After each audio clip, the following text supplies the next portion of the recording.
Hello everybody, welcome back to another episode of Fred's Foods. Today we're going to do a seafood Newburg. We're going to mix up a little bit, have a seafood dish in here. And also we're going to make a seafood dip also.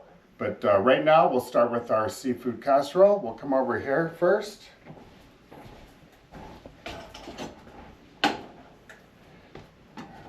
We're going to take some of our, I pre-separate this butter because you don't want any cream in this recipe, so I just separate the butter. So as you can see, it's separated. So we're going to add our butter.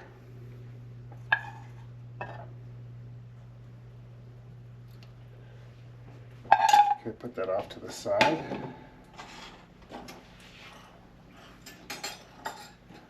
We're going to take our paprika and we're going to add it to the butter.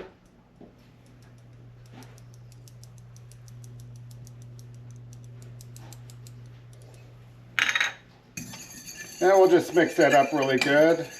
As you can see,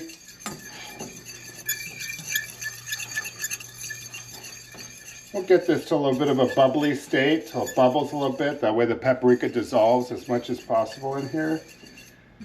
So we'll get this to bubble.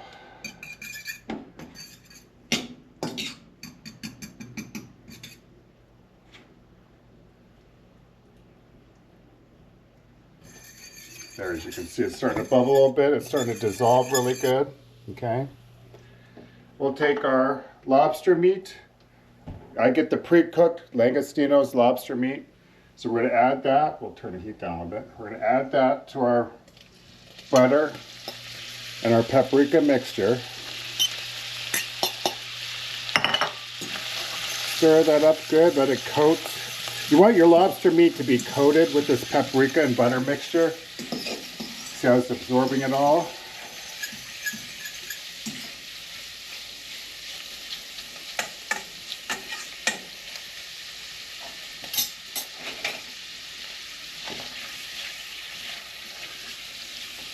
Boy, it smells good. Oh, it smells like fresh lobster tail. It smells really, really good.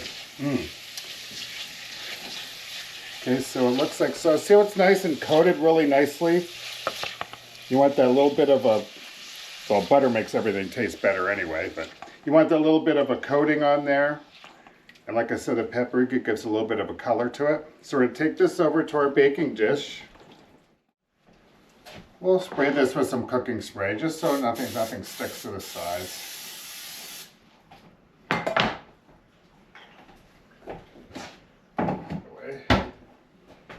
All right, now we're going to add our mixture to the pan, our baking pan. Get all that butter in there, that's right. All the butter in there. Then off to the side. Now we have some peeled and deveined uncooked shrimp. I like to put the shrimp in raw because shrimp cooks super fast and you don't want it to be rubbery when you're eating your casserole, you know what I mean? So I put it in raw shrimp because it does cook really fast. So we're going to add the shrimp to our mixture.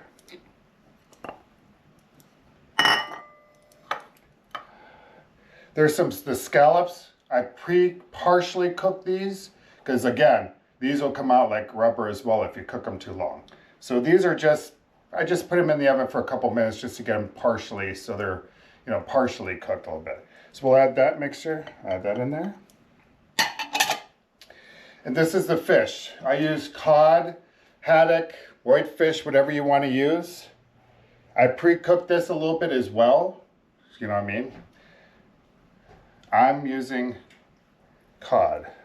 So we'll add that to our mixture.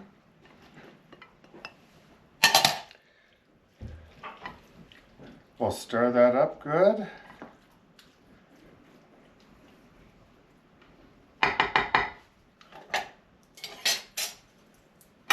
So everything's like nice and consistent. We'll mix it all together. Doesn't that look good? The scallop, we'll chop those in half because they're kind of big. Chop a couple of those big ones in half. Mix it all up nice and neatly, or, you know, look good.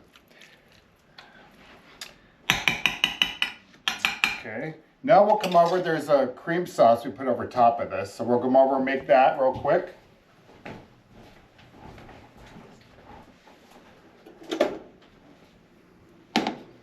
I already have my butter pre-melted. We'll get that to a little bit of a sizzle, as you can hear it sizzling. And we'll add our flour.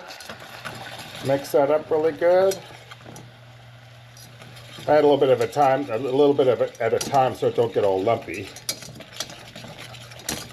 Add some more.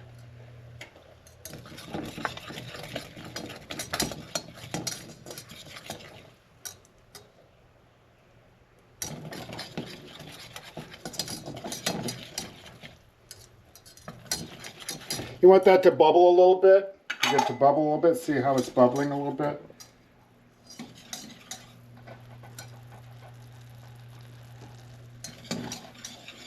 Okay, now we're going to add our milk.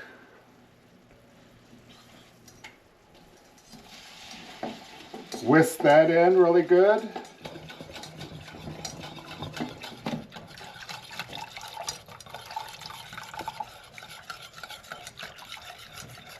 I use cold milk. I think it mixes easier if you use the milk cold versus heated milk. I think it mixes a lot better. We'll get that, let that sizzle a little bit.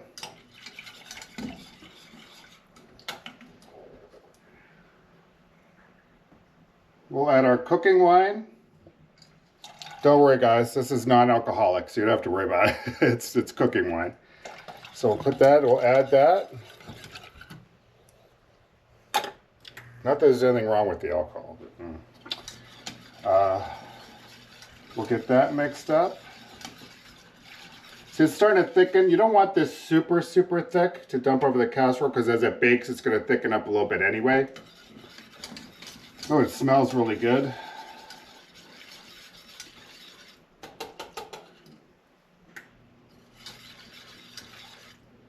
Okay, now we're going to add our Parmesan cheese. I like to do these things one step at a time and mix it really well. So that way everything gets nice and dissolved really well. So we're going to add that.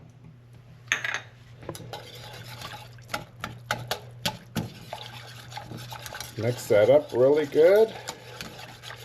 And we're going to bring this to a slight bubble so it thickens a little bit, but like I said, not too much.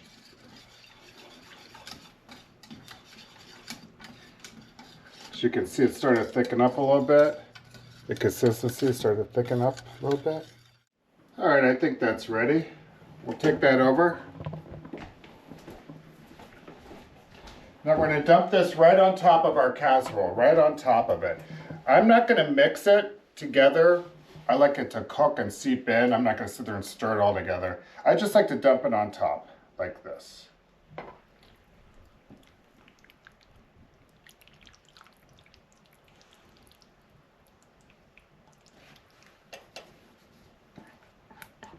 Smells really, really good.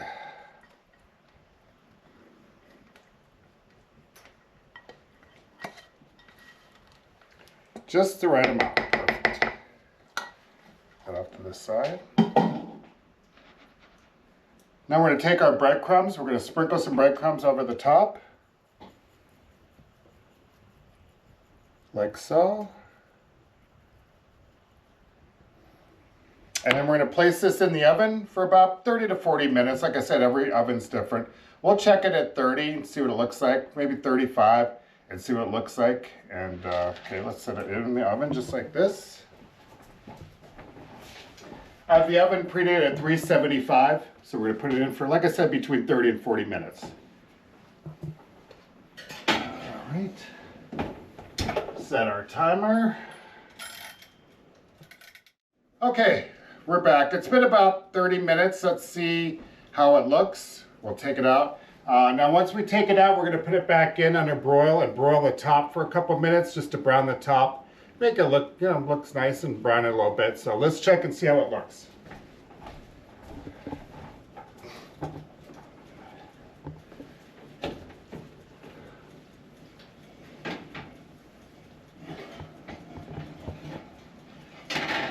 Doesn't that look delicious?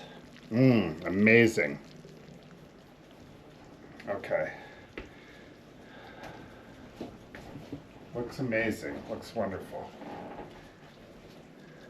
Okay, so now we'll put it back in for like a minute or two just to brown the top. I'll set the oven to broil and just broil. You gotta watch it though, because it might burn. So it's just gonna take like a minute to brown the top. So let's go ahead and do that.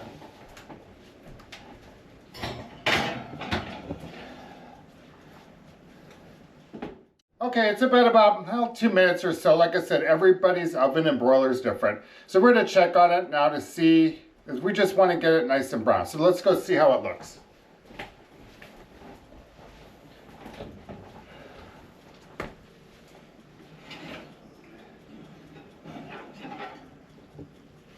Oh, perfect. Is that a nice golden brown color? Perfect. Perfect, perfect, perfect. Excuse my mess. I make a mess when I'm cooking. So, okay, we're going ahead and grab this. We'll grab a plate. Here. Oh, it looks amazing, don't it? You could serve this over toast or a baguette. I personally didn't do any of that right now, but we just put that a little bit in a bowl. That nice buttery flavor.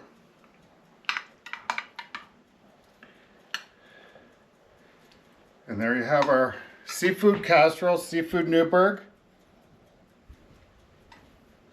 And hopefully you'll try this recipe. It's very good.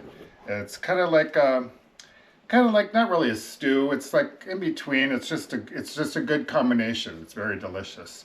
So we'll be right back after this.